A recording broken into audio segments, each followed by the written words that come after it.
So the main reason for qualifying for Champions League was financial reasons. So it's a great competition to play in, but for the club, it's about, so you want to excite some players to join. I mean, in the beginning, it was like this when I was sitting there and players had offers from clubs who played in Champions League, and it was like, okay, sorry, we only can offer either way nothing or European League.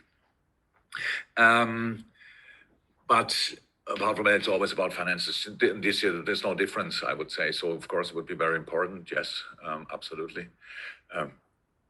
But that it's important cannot change the thing. So we just have, I hope people still see that we do our best, our absolute best, and try absolutely everything, and to make it happen. But we will see how that will end up.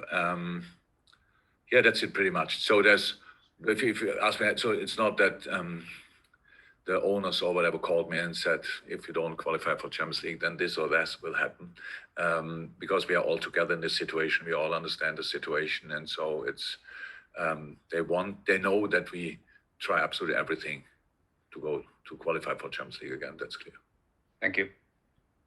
Okay, and then Chris Bascom, which potentially is the last question. Chris?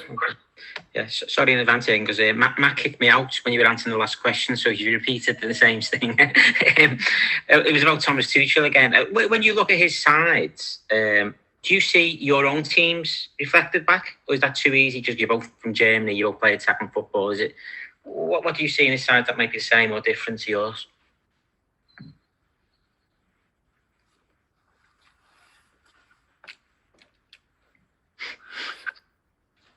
It's not so easy to compare, to be honest, but because yes, he played different. So when he arrived at Mainz, he played different football to what we played when we were there. That's true. So Thomas started playing then a more possession-based football, or pretty early with Mainz, for example. Which was for us in the Bundesliga with the sources we had, resources we had, not really possible. We had to, for us, it was a different fight, it was a different generation. So you can compare it.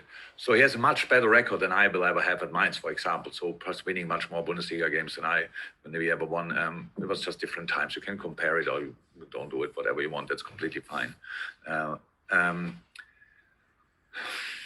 Dortmund, yeah. But maybe he used to be slightly more possession based. I think that's a difference in the organization, maybe. But we changed in that department a lot, so it's not there's no massive difference philosophy wise anymore, I would say. No, apart from that, I'm not sure how to. I should watch much more games to answer these questions of Thomas Tuchel teams. When I saw few games of Paris, I saw now 3 games of Chelsea, but it's really early at Chelsea. And I years back I saw a few of Dortmund. So no, it didn't. I don't know enough to be ready to compare it. Thank you, Paul Joyce, for the final question of the presser before Chelsea get the ball.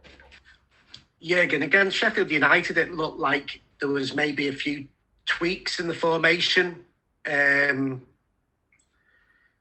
From an attacking point of view, it was a little difficult to work out at times where everybody was. What did you try and do in that game? Because it looked like you were playing with 2 holding midfielders at times, and not all that. Could you just sort of talk a little bit about the tweaks that you made in that game?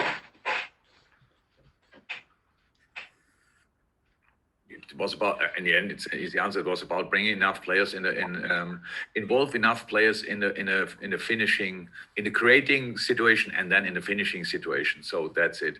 Keep the width, offer depth, have enough players in between. That's a short summary of it, pretty much, and be always well protected.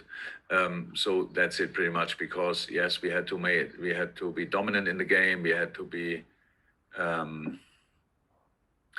very flexible. I think a back 5, in the manner Sheffield plays, all the predictable stuff, they defend really well. That's how it is. It's well organized. If you can make it slightly more unpredictable, then it gets more difficult and you have a better chance.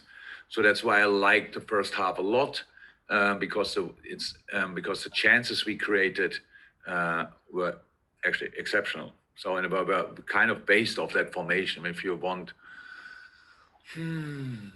the chance, Bobby had the big one when he was around Sadio in that moment. Sadio in the center, Bobby is around him, picks up the second ball or the deflected ball and goes 1-on-1 with the goalie.